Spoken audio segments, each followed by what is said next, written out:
بسم اللہ الرحمن الرحیم۔ قطبی سبق نمبر 12 ہے اور شعر سے شروع کی ہے۔ آخری سبق ہے شرح، اس کے بعد متن جو ہے شروع ہو رہا ہے۔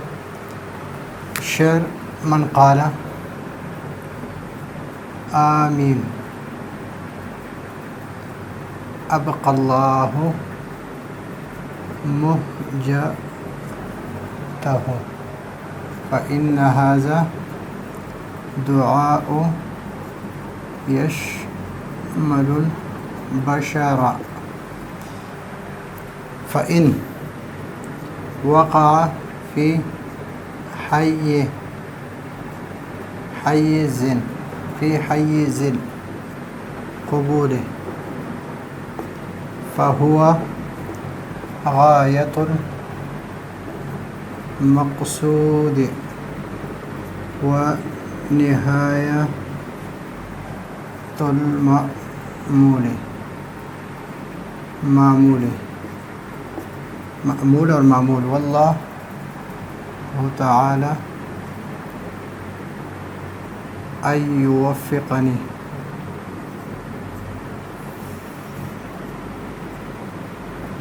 للصدق والصواب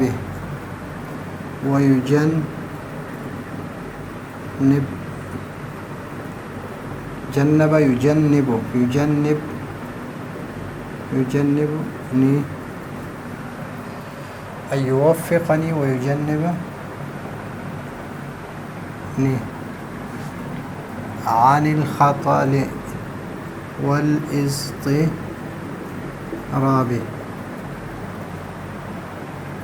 إنه ولي التوفيق وبيده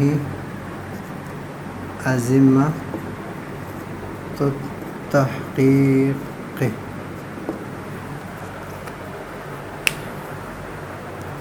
اس کا ترجمہ یہ ہے کہ من قالا، کہ جس نے کہا آمین۔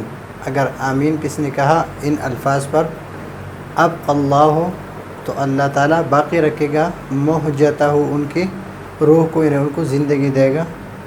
فإن هذا دعاء، اور یہ ایسی دعا ہے یشمل البشر، کہ یہ سارے بشر کو شامل ہے، یعنی سارے انسانوں کو شامل ہے۔ فإن وقع، اگر یہ واقع ہو جائے یہ دعا، فی حیز القبول، قبول کی جگہ پر، فہو غایت المقصود، تو یہی مقصود ہے اور مقصود کی غایت یہی ہے، ونہایت المأمول، اور انتہا، امید کی انتہا یہی ہے۔ واللہ تعالی ان یوفقنی، اور اللہ تعالیٰ سے دعا ہے کہ ان یوفقنی، کہ وہ ہمیں توفیق دے، للصدق، سچائی کے، والصواب، اور درستگی کی، ویجنبنی، ان اس پر عطف ہے، ویجنبنی، اور ہمیں دور کر دے، ہمیں بچا دے، عن الخطأ، خطا سے، والاضطراب، اور اضطراب سے۔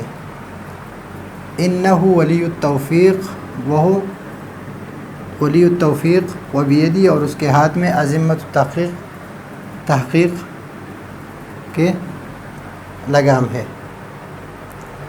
تو یہاں پر یہ شعر، اس میں مہجتہ، یہ مہجہ کا معنی ہے الروح الذی یقوم به حیات البشر۔ مہجہ یعنی وہ روح جس کے ذریعے سے انسان کی زندگی قائم ہے۔ تو اس شعر میں اگر کوئی آمین کہے تو اللہ تعالیٰ اس کی روح کو قائم باقی رکھے گا۔ فإن هذا دعاء، ایسی دعا ہے کہ سب انسانوں کو شامل ہے۔ فإن وقع فی حیز القبول، حیز کہتے ہیں جگہ، مکان، محل، قبول کو کہتے ہیں، غایہ انتہا کو کہتے ہیں، المقصود مقصود، یہ الفاظ معمول امید سے ہے، عمل سے ہے، امید۔ یہاں پر یہ قبول جو ہے اس کی تشبیہ دی ہے جسم کے ساتھ، جسم کے ساتھ اس کی تشبیہ دی ہے جسم کے ساتھ۔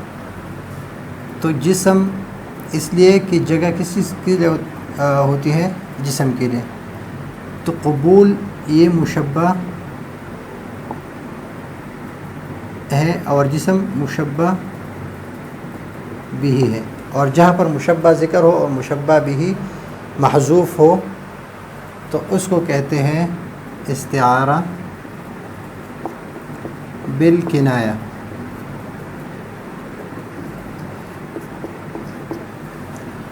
اور قبول کے لیے یعنی جسم کی جو لوازمات ہیں وہ ثابت کیا ہے قبول کے لیے، تو یہ ہے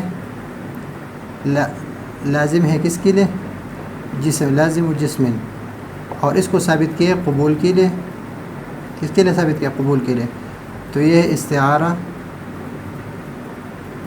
تخیلیہ، یعنی خیال میں اس کے لیے یہ بنا دیا ہے تخیلیہ۔ اور واقع ہونا یہ مناسبات ہے، مناسبات جسم میں سے ہے۔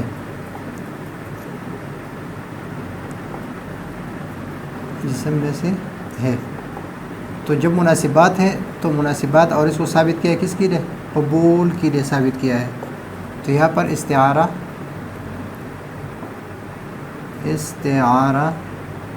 ترشیحیہ ہے، اس لیے کہ ہم پڑھ چکے ہیں کہ جہاں پر مشبہ ذکر ہو اور مشبہ بھی محذوف ہو تو وہ استعارہ بالکنایہ ہے۔ اگر مشبہ بھی مذکور ہو اور مراد مشبہ ہو تو وہاں پہ مراد استعارہ تصریحیہ ہوتا ہے، اور اگر لوازمات مشبہ بھی کو مشبہ کے لیے ثابت کیا جائے تو اس کو کہتے ہیں تخیلیہ۔ اگر مناسبات مشبہ بھی کو مشبہ کے لیے ثابت کیا جائے تو اس کو کہتے ہیں ترشیحیہ۔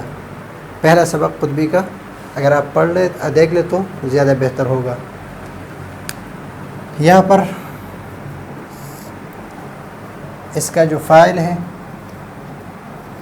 یہ ہوا ضمیر ہے، اس میں یہ راجح ہے اس کی طرف، اور اس کو مقدم کیا ہے کس کے لیے؟ حصر کے لیے، حصر کے لیے کہ صرف اللہ تعالیٰ ہی توفیق دینے والا ہے للصدق والصواب۔ ویجنبنی یہ باب تفعیل سے ہے، جنب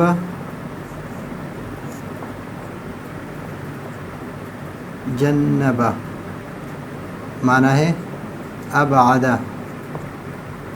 جنبنی ابعد، ابعد عنی، لیکن یہ یہاں پر ان ہے، ایوفقنی، تو یہ زبر جو ہے یہ کس کی وجہ سے؟ یہ ان کی وجہ سے، اور ان جب فعل پر داخل ہوتا ہے ان، لن اور کئی اذن، تو یہ عطف ہے، یہ یجنب، یجنب، یوفق، یجنب، تو یہاں پر ان مقدر نہیں ہے بلکہ یہ عطف ہے یوفقنی پر، تو یہاں پر ان ہے ایجنبنی،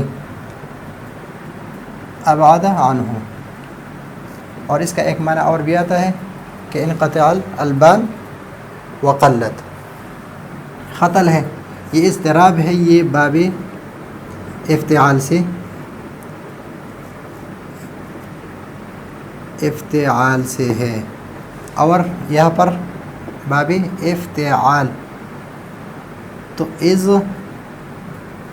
یہ فا کے مقابلے میں یہ، را کے مقابلے میں عین، اور با کے مقابلے میں لام، تو طا جو ہے یہ تبدیل ہو گیا تھا سے، اس لیے کہ اس سے پہلے ضاد آیا ہے، تو اضطراب ہے۔ اور خطل کیا معنی ہے؟ خطا۔ اب یہاں پر ولی التوفیق، توفیق وفق یوفق، یہ بھی باب تفعیل سے ہے، وفق یوفق توفیق۔ یہاں پر میں نے تشدید کے نیچے زیر لگایا ہے، یہاں پر شد کے اوپر زبر لگایا ہے، اس طرح یہاں پر بھی تشدید کے نیچے زیر لگایا ہے، یہ زیر ہے اگر تشدید کے نیچے ہو، اگر تشدید کے اوپر ہو تو یہ زبر ہے۔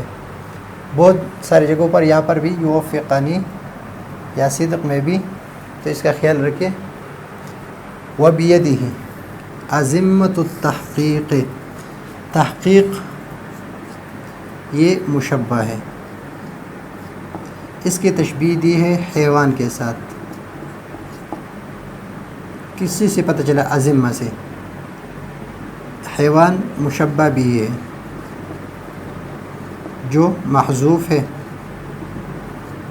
تو استعارہ ہو گیا بالکنایہ.